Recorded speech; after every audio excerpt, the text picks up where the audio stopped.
On the National Hockey Now, Pittsburgh Hockey Now, and eventually 93.7, the Fans website. Hi, I'm Dan Kingerski with Jeff Hathhorn here from PPG Paints Arena, where the Pittsburgh Penguins clinched their 16th consecutive playoff appearance on Thursday night with a 6-3 win over the New York Islanders. Jeff, 4 goals scored in the final 2.5 minutes. It's kind of driving those of us who have to write for a living a little bit nuts. But I think the game had, again, 3 very different flavors in 3 very different periods. The Penguins were really good in the first period and then really not good in the second. Well, or the Islanders really turned it up in the second period. I want to give them some credit. No, because they're a good hockey team. Even though they struggled early, they've come on. They've played better hockey. But the Penguins overall, they got some timely saves from Tristan Jarry. You might look at 3 goals and say, he played better than that, especially when they were pressured in the second. He kept the lead, and then the Penguins added on. Yeah, especially a couple of those goals were garbage time goals. The Penguins are beginning to look ahead to their playoff appearance, and Anders Lee and Zdeno Chara, slip one past. I wasn't really concerned about those 2 late goals, though. No, me either. I want to know from you, at what point did you know that Sidney Crosby and Jake Guentzel were going to be like this good? Are you talking this season or just years? This good period.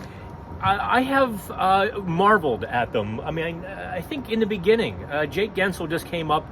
I was a little bit maybe skeptical of him. Okay, here's a small guy. He's kind of slow. Oh, he's got a hockey IQ. Okay, what does that really mean? He's a 20-goal scorer with Sidney Crosby.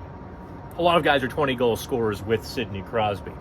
But what Guentzel's been able to do, I think, just continues to impress me. He's getting better here in his mid-20s.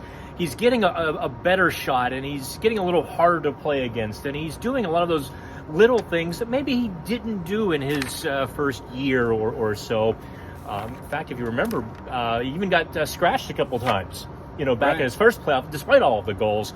He's just added a really complete game, and I do kind of watch him just sometimes and marvel at how good. Speaking of marveling, 16 straight years. Yeah. We'll pick apart after every game, all the time, the faults and where they need to improve. But when you step back and think about it, 16 consecutive years, they've overcome injuries and pandemics and all these other things to continue that streak, which is pretty amazing. Well, 2 words: Sidney Crosby. And I'll draw a direct comparison to the Philadelphia Flyers, because I really thought the Flyers would be much better this season and give the Penguins a run for their money for that final playoff spot in the Metro Division. You look at the Flyers the last couple years, things have gone sideways, and they never recovered. Things have gone sideways for the Penguins at times, too. Look, they were 3-6-1 in their last 10 coming into tonight were the Penguins, and they've had similar stretches through this season. But there's always number 87. There's always a play. There's Sidney Crosby, throwing the mitts behind the play to inspire his team, or an important goal, or just his locker room presence. And there's such an advantage the Penguins have compared to other teams that might have been a little better on paper than the Penguins. But the Penguins don't fold, like Mike Sullivan said tonight, no excuses. And they don't make excuses. I think that's maybe the most impressive thing over 16 years, because they haven't always been one of the best 8 teams, I think. But they get it done. No, I would agree. Work to do. Back to practice on Friday. Game on Saturday, and a couple of weeks to hone some of their faults and some of the details before the playoffs start. For Pittsburgh Hockey Now's Dan Kingerski, I'm Jeff Hathhorn from 93.7 The Fan. Pens win it 6-3, 16 straight years in the playoffs.